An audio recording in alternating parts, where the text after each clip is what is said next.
Katja Sinkovič-Žerak, dobrodošla v podcastu Rast. Hvala, ker si se odzvala. Hvala, ker si pripravljena svojo edinstveno zgodbo deliti z nami. Za začetek čist kratko vprašanje, ki ga zastavim vsem. Kdo je Katja Sinkovič, po novem tudi Žerak? Sem prav povedala? Ja, res je. V bistvu mojih zadnjih 12 let je predanih naši družinski kmetiji, delo v sirarni. Sem mami 8-letne Žive in 14-letne Žane. In zadnje 3 mesece ponosna žena mojemu Mitju. Se pravi poroka pred 3 meseci? Točno tako, ja. Večji dogodek na kmetiji si predstavljam. Ja, lep in večji. Lep in večji. Ja, Katja, prihajaš iz kmetije na Kozjanskem. In ena taka posebna zgodba je za tem, bi rekla, ne? Ni bilo sprvo mišljeno, da boš ti prevzela kmetijo, oziroma kako je sploh prišlo do tega. Vem, da si magistrirala, vem, da si delala v drugih vodah in potem ta odločitev za popolno predanost kmetiji. Kako je prišlo do tega? Pri nas ni bilo nič načrtovano. Kljub temu, da sem tretja hčerka pri hiši, najmlajša, in da je nekako to kar predpostavljeno, zdaj pa te tretji, te zadnji nadaljuje, sploh če so to sinovi. Nikoli se nismo o tem pogovarjali doma. Zdaj pa ti moraš, oziroma bi bilo fino, če bi kdo. Prej nasprotno. Mami si je celo želela, da ostanem v službi, da grem svojo pot. Nikoli nisem občutila nekega teženja po temu, neke obremenitve. Sicer se mene kmetijstvo do 13 let nazaj res ni zanimalo. Kaj preveč res ne. Potem pa v bistvu po koncu študija, ko sem magistrirala, smo nekako bili na nekem križišču, kaj v bistvu narediti. Starša sta bila pred pokojnino, mami, ati je že sicer bil. Sem malo začutila, da to malo pada, to navdušenje za kmetovanje naprej. Bila je zima, nek mrzli čas, tako na lahko življenje. Sem nekje zasledila tečaj predelave mleka. Pa sem rekla, pa grem malo pogledat, čas imam, neko možnost doma tudi, mogoče pa kaj pametnega izvem. Ja, in res sem šla. Ta tečaj organizirala kmetijsko-svetovalna služba. Ne vem, na eni kmetiji, se ne spomnim več kje. Šla sem čisto neobremenjeno, brez kakršnih koli predpostavk, da pa zdaj to se mora pri nas kaj zgoditi. In ja, jaz, ko sem vstopila v tisti prostor noter, ne vem, neka kuhinja je bila malo večja, neki veliki lonci. Ko se je to začelo, to mleko prelivati, zlivati, ko smo bili oblečeni v bele plašče, kapice, meni se je to zdelo prav fajn. Počutila sem se kot v nekem laboratoriju, in nekako to je mene okužilo. Sem rekla, pa saj jaz to vse imam doma, jaz to lahko začnem delati. No, in res, po tistem tečaju, saj ni trajal več kot en dan, to so bile čiste osnove, ne vem, verjetno kakih 5 litrov maksimalna količina, ker smo kuhali jogurt. Prijem jaz domov iz tega tečaja, vem, da je mami brala Biblijo slovenskega kmetijstva, Kmečki glas v kuhinji, in jaz si to res s polno vnemo zagnanostjo, da bi me ja poslušala, pa saj me ni. Rečem, da bomo mi začeli delati jogurte. Nič druga se ne spomnim, ko samo to, da je to čtivo zaprla in šla spat. In pri tem je ostalo. Ampak jaz, pač po horoskopu sem bik, vztrajna in trmasta, in če se česa lotim, bom speljala to do konca, če ne 100%, 99% zagotovo. Ja, in sem začela res drugi dan kuhati mleko na štedilniku, na drva, v kuhinji, v nekem loncu, ki je pač bil malo ne čist preveč obrabljen, ker pač to mora biti. cepiti to mleko z jogurtom navadnim, ki sem ga kupila, ker za kulturo še nisem slišala takrat, oziroma mi je to bil povsem neznan pojem. In to je kar nekaj nastalo. Seveda mi je pri tem, moram omeniti, da bila desna roka starejša sestra, ki je sicer živilski tehnolog, da mi je vsaj razčistila malo pojme, zakaj se pri tej tehnologiji gre. Dobro, vedela sem, da mleko vsebuje maščobe in beljakovine, vse ostalo je bila popolna neznanka. Ja, in ta jogurt sem nekako spacala, nafilala v neke lončke, da je bilo primerno vsaj za ponuditi ljudem, za prodajo še seveda ne. In to se je tako nadaljevalo. Liter, pa 2, pa 3 in potem se je to malo razvedlo med ljudmi. In stvar se je začela v bistvu dogajati.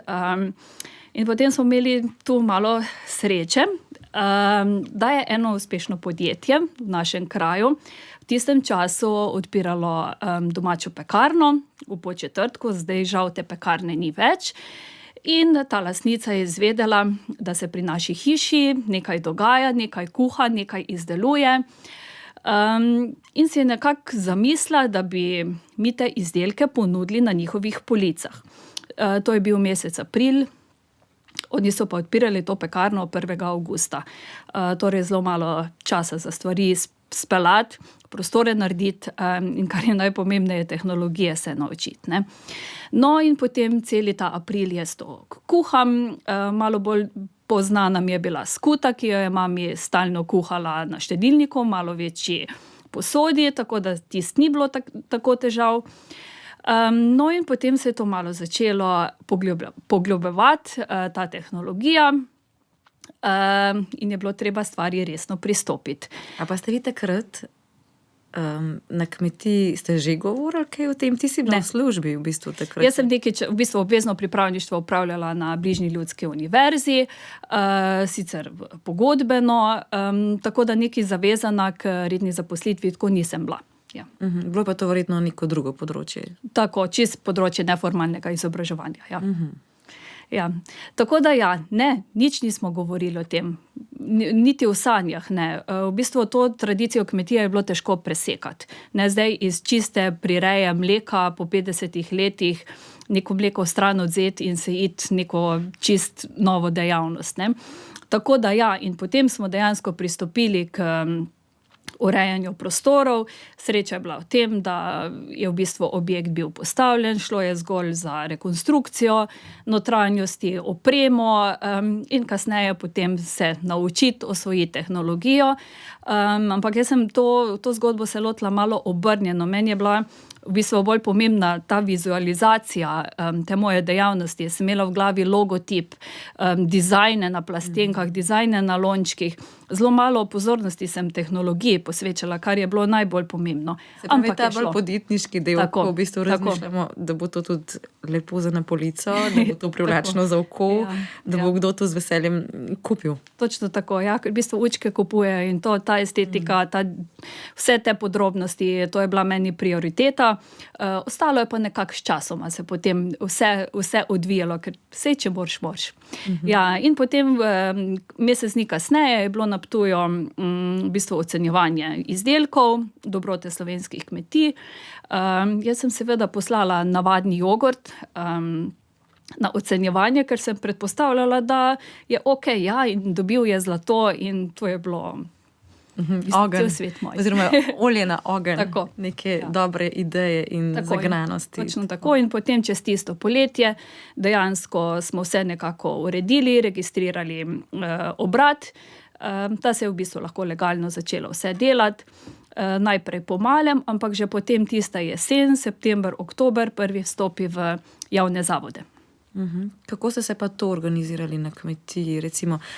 Tukaj pa predvidevam, da ste že govorili o tem, starši z možem, zdaj tako, kako so se oni vključevali v to tvojo zgodbo, ne? Ker to je vsem družinska zgodba. Ja, to je čisto družinska zgodba. Mi si veliko povemo, govorimo, včasih tudi preveč vsakmu povemo.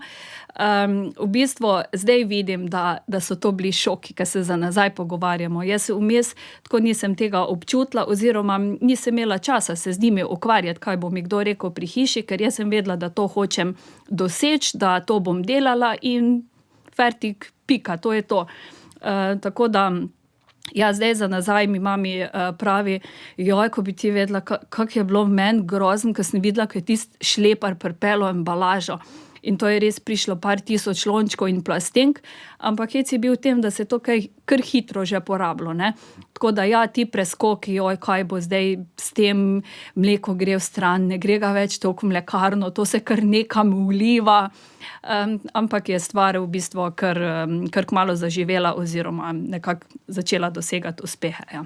Tako, zato sprašujem, ker se mi zdi, da na slovenskih kmetijah, je to kar velik dejavnik, to so res družinske kmetije in ta prenos, ko nekdo nekaj ustvarja, se pravi že 50 let tradicije na vaši kmetiji in potem pride Katja z neko idejo, da pa se tisto mleko ne bo šlo zdaj vse v mlekarno naprej, ampak mi bomo iz tega nekaj naredili. Verjamem, da je tudi za njiju kot starša bilo nekaj novega, nekaj drugačnega. Kako odprta sta bila, ko ste se odločali o tem? V bistvu, tako kot sem že rekla, nekih zadržkov pri tem oziroma, da bi občutila, da mi temu nasprotujeta, nisem jaz občutila. Verjetno sta pri sebi mislila, saj vprašanje, kaj z tega bo. To si zagotovo upam reči, ampak po drugi strani pa tako ste me po moje poznala v nulo, da sta vedela, da bom nekako z vztrajnostjo pa pridnostjo, tudi konec koncev poštenostjo prišla do nekega rezultata. V bistvu pa tako v štartu niso bile to neke strašne investicije, da bi rekli, zdaj je pa ta denar, ki smo ga vložili v obrat, zgubljen, ne. Tako da se je pa v bistvu že res kmalu začelo iz te zgodbe v bistvu ta uspeh v javnih zavodih, da se je vedelo, da je nekako trg zagotovljen. Se pravi, prav razumem, da v bistvu v tisti vaši okolici potem ni bilo nekoga drugega, ki bi to že počel, da je bil na ta način trg odprt. Kako pa, prej ste omenili moža, se mi zdi, da brez neke take konkretne podpore ste ženska, in reciva, da je kmetijstvo nekoliko bolj moški poklic v tem smislu, da so zelo pogosto prevzemniki mladi moški. Vi pa ste ženska. Kako pa recimo se je v to zgodbo vključil vaš mož, takrat še partner? V bistvu tako je bilo samoumevno, da to kmetijo prevzamem jaz kot hčerka in tretja punca pri naši hiši. O tem ni bilo dileme, dvoma, da bi to bilo kako drugače. To je v bistvu že zdaj 8 let oziroma 9 teče. Od leta 2016 smo delali prenos naše kmetije od ata na mene. Je pa v bistvu malo sreče tudi v tem, da Mitja prihaja iz kmetije, tako da mu to ni bila neka tujka, tudi znanja je imel nekaj že z tega področja. Nismo kaj veliko sploh debatirala o tem, da ne bi, ker konec koncev smo dobila zelo trdne in zdrave temelje za graditi naprej. In zdaj sta oba tako, na kmetiji. Mitja je pred 8 leti službo pustil, bil je poštar, tako da zdaj pa oba doma tudi kmečko zavarovana. Kaj bi ti rekla, kaj so bili tisti ta glavni vzroki, da lahko danes pišete eno tako uspešno zgodbo kmetije, ki je pravzaprav že eno kar konkretno podjetje? Kaj so bili tisti pogoji? Eno sem slišala, recimo podpora družine, brez tega verjetno na kmetiji skoraj da ne gre. Kaj še? Znanje. V bistvu jaz sem po skoraj 20 letih neprekinjenega šolanja dobila marsikaj. Pa pustimo zdaj tisto teorijo, ki tako zbledi. človek pa ostane v tem primeru, ne. V bistvu gradiš na sebi, na samopodobi, samozavesti, dobiš zid sleder, da veš, da ne bo to padlo z neba, da se je treba za neke rezultate pošteno potruditi, pri tem vztrajati in pokoristiti vse atome, ki jih pač imaš. A prav razumem, da govorijo o tem, da ste študirali neko drugo stvar, kot ste potem peljala vašo kmetijo, recimo, temu, ta znanja so vam dala, tebi osebno dala nekaj, kar te zdaj vodi pri poslu, recimo. Ja, zagotovo, ja.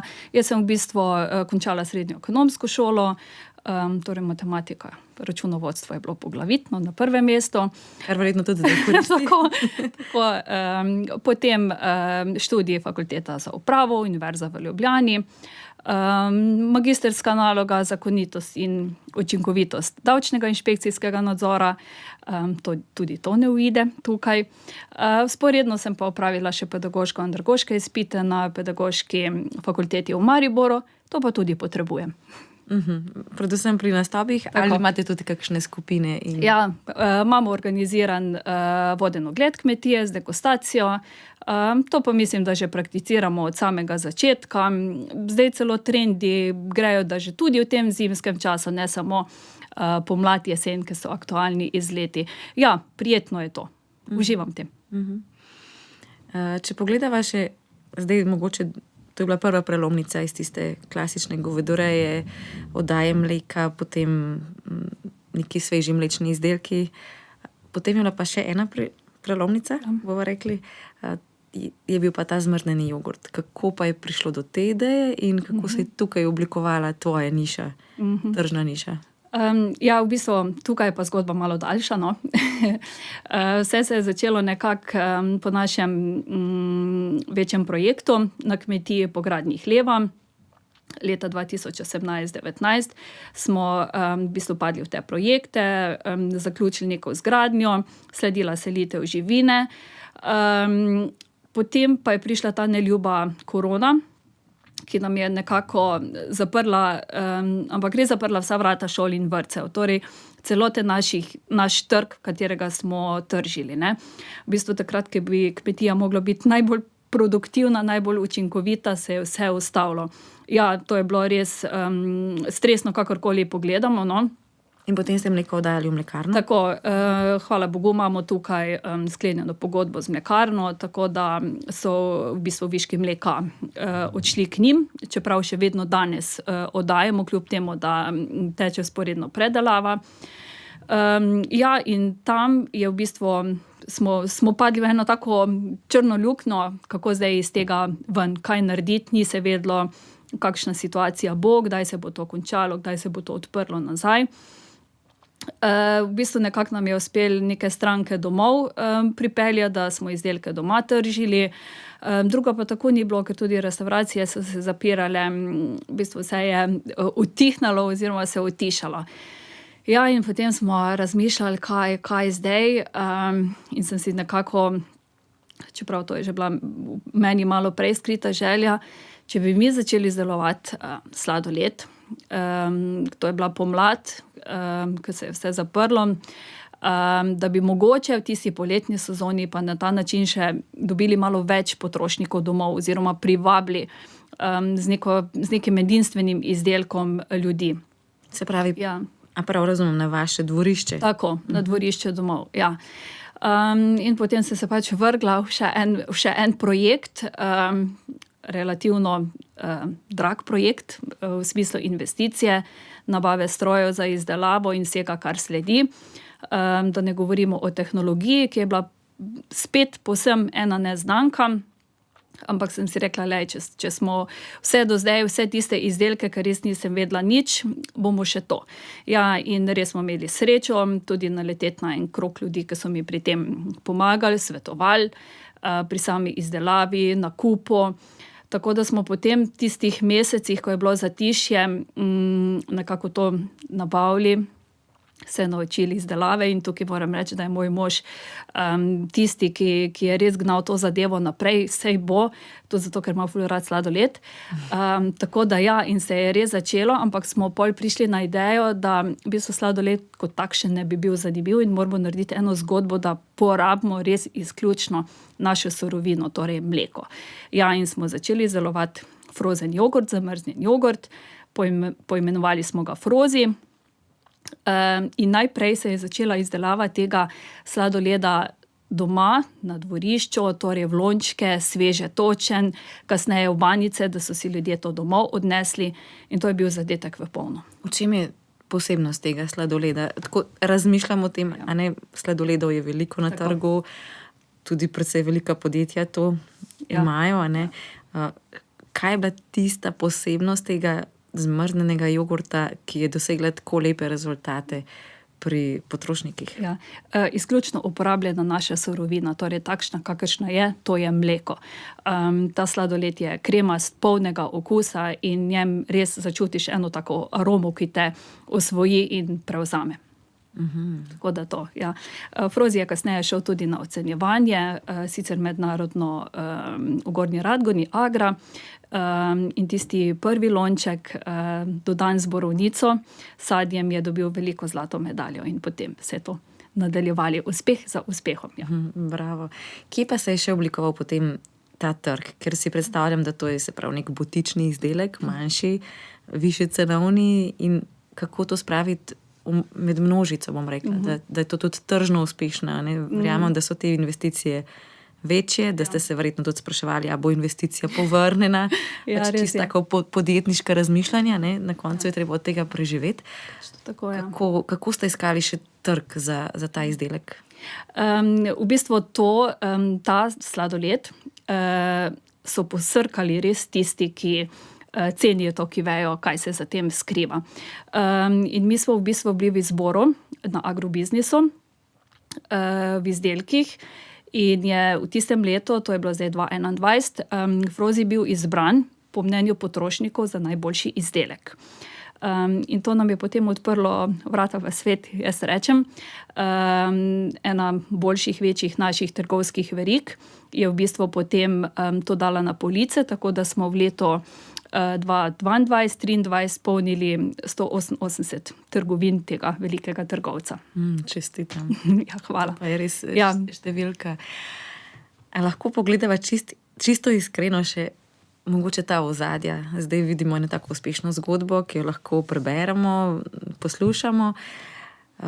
Kaj pa to pomeni zate, recimo kot mamo, kot žensko, ki se podaja v neke precej podjetniške vode, ko nisi več samo v proizvodnji in se ne ukvarjaš samo z jogurtom in sladoledom, ampak še vsem tistim, kar pride zraven, si predstavljam, da je tega kar veliko, ne?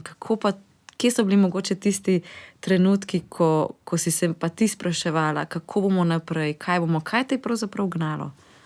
V bistvu uspehi in ta volja do tega dela. To nekako, se mi zdi, da to mogoče doživljaš nekako drugače, to je kmetija zadaj, to so ljudje, to so živali, to moraš srcem početi. Ne smeš se toliko ozirati na številke, čeprav so tudi pomembne. Začutiti moraš, da si ti za to delo poklican, da ti to prinaša neko srečo, zadovoljstvo, veselje. In ko to dobiš, ko to razumeš, se zavedaš tega, potem je to. Ni težko. Ni težko. Kako pa je videti en tvoj dan? Saj verjamem, da je težko vzeti nek povpreček, ampak kot poznam delo na kmetiji, to od jutra do večera, vmes še družina. Kakšen je ta dan? Vstanem se nekaj do 5, 10 minut do 5, 15 do 5, odvisno kam pelje dostava izdelkov. Se vsedem v avto, v bistvu prejšnji dan pa res se papirnato uredim, kar se tiče dobavnic, da se v avto naložijo stvari, da je to prešteto, da je to res pošlihtano 100%, da ni okvarjena s to papirologijo zjutraj. Potem se dostavi v šole, vrtce, pač kamorkoli je. Ko se vrnem, pridejo na vrsto otroci, da jih malo pogledam, zdaj so že toliko velike, da se že na nek način same uredijo, zrihtajo za šolo, in potem, ko se vrnem, je moje delovno mesto, ali je to hlev, kolikor je pač potreba, da grem tja, ali pa sirarna. Zdaj v sirarni imam še eno pomoč zraven sebe zadnja leta, tako da je malo lažje. V hlevu pa tudi je še sreča, da še to starša zmoreta kaj pomagati, pa moj mož seveda predan, tako da kje vidim, da me pač rabijo, tam grem. Potem čez dan pa običajna mama, tudi gospodinja, čeprav da dobro jemo, še vedno skrbi naša mami, zato čeprav se jaz okoli štedilnika tudi dobro znajdem. Potem pa zvečer pa spet ponovi vajo, ali je to hlev, sirarna, absolutno, mleko gre v predelavo vedno sveže. S tem, da si pa zmanjšujem malo tiste pozne ure v noč, to mi pa po vseh teh letih ni potrebno več bedeti do 10, 11, ampak se tako trudim, da se res do 9 ure nekako sirarna zapre. No. Še eni taki mantri bom vprašala, ki je zelo pogosta med kmeti, ki je povezana s količino dela, ne? Se pravi, mi delamo, mi ne moramo iti na počitnice, pri nas je hlev takrat in takrat. Kako pa ti vidiš ta slalom, ki ga je treba peljati, da je človek kljub vsemu napolnjen, da se ne iztroši, a ne? Ker verjamem, da lahko hitro nas zanese tja, kjer se ne konča dobro za človeško telo in za družino. Ja, res je. V bistvu se tukaj ti noben ne dirigira, koliko pa moraš imeti. Zdaj vidim, da zmagaš tudi v tem, da kdaj rečeš, ne, to pa ne bom. To pa ne rabim več, ne potrebujemo. V bistvu je to v podjetništvu kar težko, ker pravijo, da so dobri podjetniki tisti, ki nenehno rastejo in samo več, ampak ni res, učinkovitost ni vedno pogojena z velikostjo. Mi imamo trenutno v hlevu 50 glav živine, si jih ne želim niti 51 več. Pomeni še to en travnik zraven, še ena njiva, še več ur zunaj. Ni samo predelati to mleko v izdelke pa prodati, to je še najmanj. To bi šlo. Težko je prireja kot takšna. Pridelava krme, vseh teh vremenskih pojavih in ujmah, ki se soočamo. V bistvu to, no, na nek način, da si malo tudi sam organiziraš, kaj si v tem poklicu lahko. Ne moreš vplivati zdaj, kdaj bo sonce, kdaj bo dež. Lahko si pa rečeš, tudi pa malo meje postaviš, zdaj pa je to. Dovolj je, tudi moji starši, jaz nisem nikoli občutila neke sile in nekega vznemirjanja pri hiši. Delalo se je vedno mirno, vedno so bile nedelje proste, prazniki, večeri, nikoli se ne spomnim, da bi bil kdaj po noči na njivi, na travniku, da v nedeljo ne bi šel k maši, da v nedeljo ne bi imeli skupnega kosila. Se trudim, da bi nekako to tudi danes ostalo, čeprav nas včasih malo zanese, ampak nismo krivi mi za to, pač tak tempo je, prilagajamo se vremenu in vsem drugim dejavnikom. Kako pa gledaš na te zunanje okoliščine? Kako zelo recimo lahko determinirajo kmetijo? Kmetija je vendarle odvisna od naravnih pojavov, ne? Če vzamemo, da je mogoče neko klasično podjetje z neko proizvodnjo, recimo, ali pa storitvami, ni odvisno od teh okoliščin. Kako ti gledaš na to? Ja, v bistvu živinoreja kot takšna je res, gledamo nenehno v nebo, ne. Zdaj smo imeli res kar malo smole v zadnjih letih, zdaj 2024 je bila letina relativno dobra, 2022 pa 2023 smo pa res kar krmarili med nekimi ujmami, sušami, povodnjami, karkoli. Ja, težko. Pa se bojim, da bo vedno težje, da bo to tisto, kar bo oviralo in prevzelo to voljo do kmetovanja še naprej. Kako pa ti vidiš vizijo tvoje kmetije naprej? Včasih mi rečejo doma, da bi bilo fino, da se pa malo ustavim z mojimi projekti in tem, kaj pa še zdaj, kaj bi še pa bilo fajn. Pa še, jaz sem že spet letos, kar v začetku leta začela z nekimi nedosegljivimi stvarmi, ampak ne, to moraš imeti. To je point življenja, to je del mene. Moraš živeti za nek cilj. Sicer si pa res ne bom in tudi ne upam več postavljati, da bi to bilo finančno pogojeno zdaj z nekimi nedosegljivimi številkami, da pa to ostaješ zanimiv oziroma napreži nekako, to pa mora biti. Če ne druga, zamenjam dizajn na izdelkih in že spet nekaj naredimo, ja. Nekaj svežega, tako slišim tako rast, kot je naše ime. Kaj so mogoče še tiste stvari, recimo mi padlo na misel vmes Kozjansko, ne? To je nek, recimo, tak obrobni del Slovenije, in se hitro mogoče lahko pripelje en tak, pomislek, kje najti trg, recimo, ne? Kako ti gledaš, kako pomembno je to? Kako pomembna je ta okoliščina, se pravi, lokacija kmetije za nek uspeh? Da kar na začetku popravim oziroma upozorim, Kozjansko nima več tistega prizvoka, zdaj pa je to Kozjansko, nekje tam daleč stran, zapostavljeno, pozabljeno. Naši kraji so res lepi, na to nas opozorijo tisti, ki pridejo obiskati našo kmetijo oziroma to turistično destinacijo, ki je blizu nas. Naša kmetija leži v čistem osrčju. Lepa je tako po zimi kot poleti, še lepša pomladi in jeseni. Imamo privilegij, pa to res velik privilegij, da smo doma tu, kjer smo.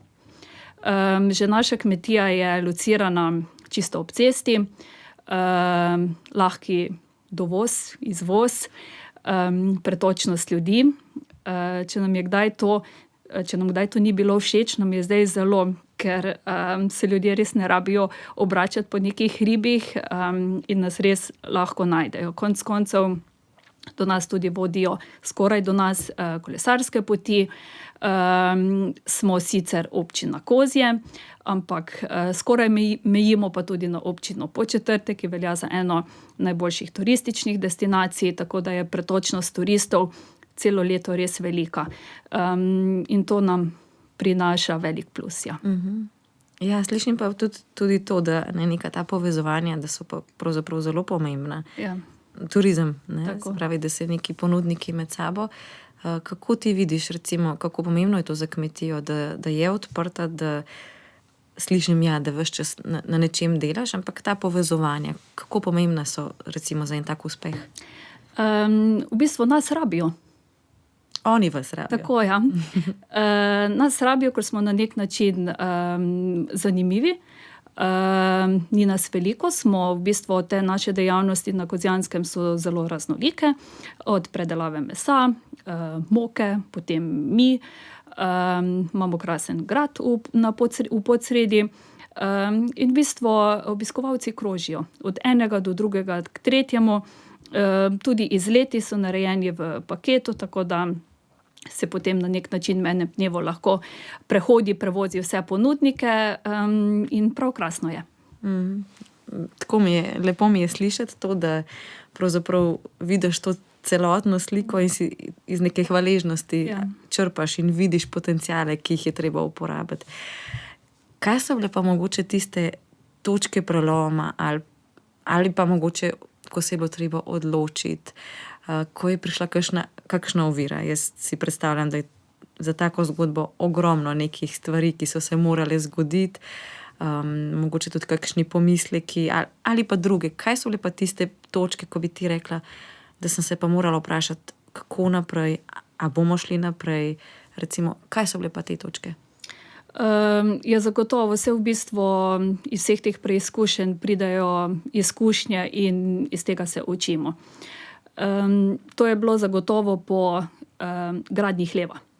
Izčrpani smo bili vsi pri hiši, potem je še prišla ta korona, ki nam je v bistvu še dodatno zaprla in nekako potolkla to voljo.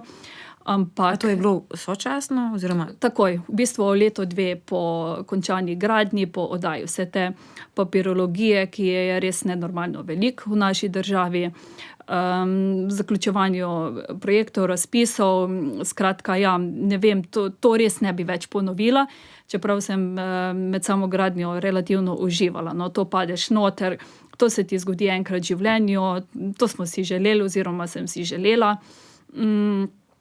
Tako da ja, takrat mogoče res, da te malo prizemlji, ampak ni bilo druge poti, kot vztrajati naprej. Ne levo, ne desno, samo naprej se potruditi, sestaviti nazaj in iti dalje. Se pravi, to vztrajanje slišim, Ja. iti dalje, videti svoj cilj, iti proti njemu, ne glede. Je pa tukaj zelo pomembno, da res imaš nekoga ob sebi, da mu poveš, mi smo velika družina, vse si res zaupamo, povemo, potožimo, lepo, tisto malo manj lepo, uspehe, neuspehe. Veliko je, meni je takrat največ pomenilo to, da so me poslušali. Saj pomagati je tako težko, kdo kaj sploh lahko, da ti prisluhnejo, da v bistvu kako besedo spodbudno in to je to, ja. Ena taka opora, Tako, doma in podpora, Tako. da se to lahko zgodi. Kaj bi ti rekla mogoče kakšnemu od mladih kmetov, ki je, reciva, da tako kot ti doštudiral, mogoče že se celo spogleduje službo ali celo hodi v službo, doma imajo pa kmetijo in kako pravzaprav najti te potenciale, da lahko ustvariš res delovno mesto na kmetiji? Kaj bi mu ti rekla? Jaz zelo rada preberem od naše podeželske mladine kakšna razmišljanja teh mladih ljudi, pa saj ni mu samo mladih, kogarkoli. In proti koncu lanskega leta se mi je res tako zasidralo v spomin ena misel od dveh mladih, mislim, da sta vinarja iz Primorske, da življenje nekako takole, da življenje v kmetijstvu ni vedno enostavno. Da je to neko poslanstvo, ki je zaupano peščici ljudi. In na koncu dodaja ta vredno je. Pa ta misel nima samo dveh stavkov. V tem je zelo, zelo globoko sporočilo. Najprej, da se ti zavedaš, da je to zaupano dano peščici ljudi. In si rečeš, wow, pa sem v tej luknjici. Nek privilegij. Nek privilegij, res nek privilegij, da mi je to dano in zaupano konec koncev. In na koncu vredno je. In zdaj, kdaj si rečeš, da je vredno? Ne? Takrat, ko si zadovoljen s svojim delom, ker nisi suženj tega dela, ko ne vodi delo tebe, ampak ti njega. In to je to. Tega se moraš zavedati, ali si ti res za to, in ali se boš znal organizirati tako, da boš pri tem užival, ne da boš suženj tega in potem dobi kmetijstvo spet neke negativne prizvoke, ker pač zgodbe ne uspejo in ljudje obupajo in spet gremo dol.